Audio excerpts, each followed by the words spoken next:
A lot of this isn't going to make sense to you, and I'm sorry about that. I'm just going to start at the beginning, with the house.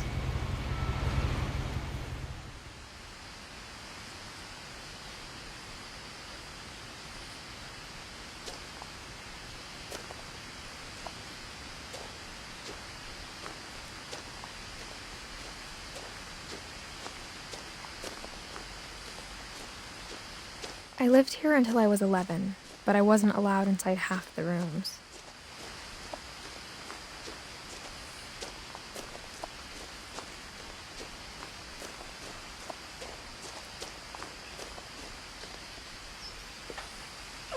Inside the mailbox were bills from 7 years ago, marked urgent, open immediately.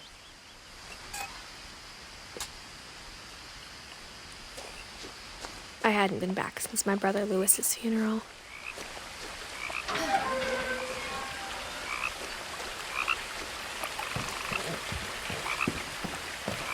In her will, my mother left me a key, but didn't tell me what it unlocked.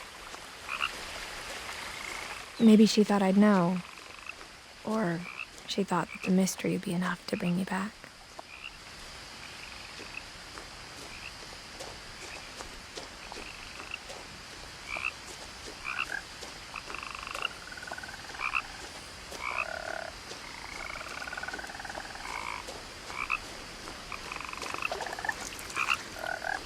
The truth is, even after I inherited the house, I never thought I'd come back to it.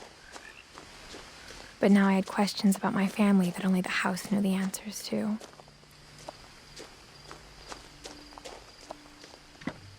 The woods around the house have always been uncomfortably silent, as if they're about to say something but never do.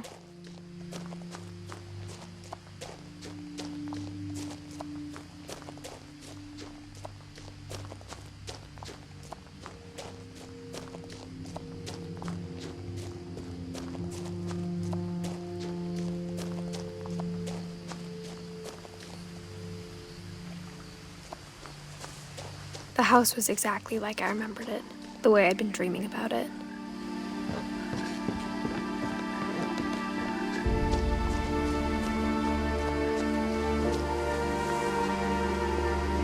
As a child, the house made me uncomfortable in a way I couldn't put into words.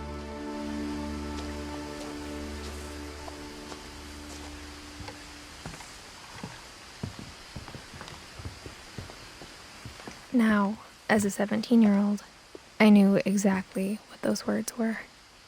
I was afraid of the house.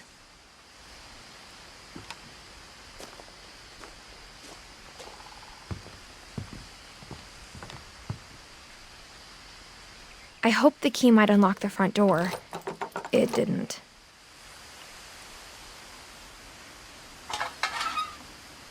Looking in, I felt like the house itself had been waiting for me.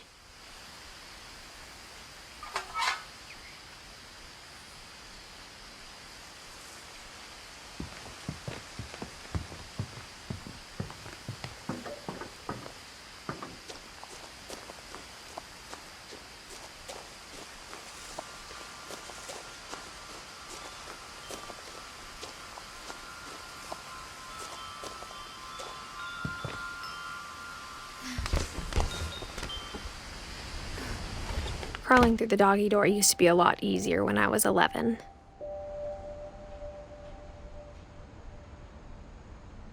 The power had been turned off the night we left.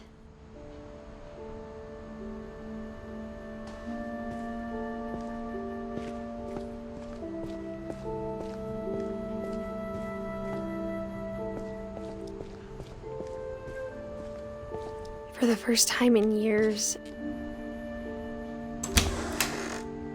I felt like I was home.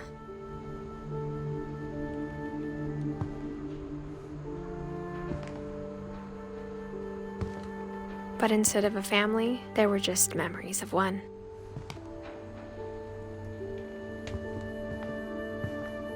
Like how after Lewis started working at the cannery, we all got sick of eating salmon, except our cat, Molly. Or how only one restaurant would deliver to our house, so we had Chinese a lot.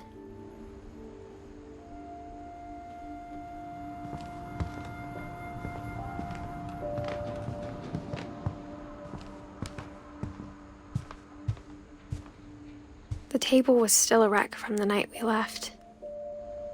It was like a bomb had gone off, killing everyone but sparing the furniture.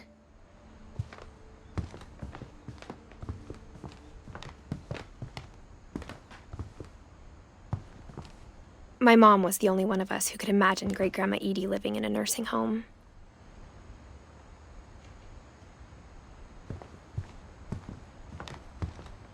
Nothing in the house looked abnormal. There was just too much of it, like a smile with too many teeth. Even the fireplace had a story. Edie told me the bricks came from the original house, after it sank.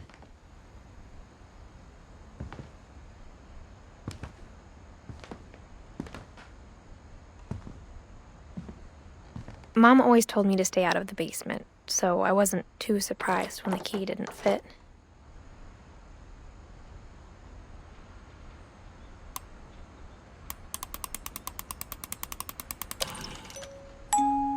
Great-Grandpa Sven built a music box for Barbara, along with the rest of the house.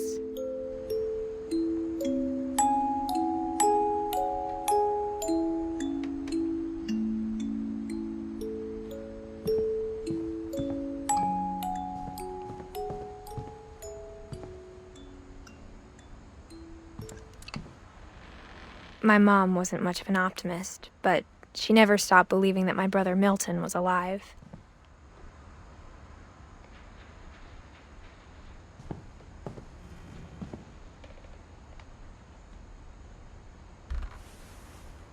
Edie told me once that every Finch who ever lived is buried somewhere in the library.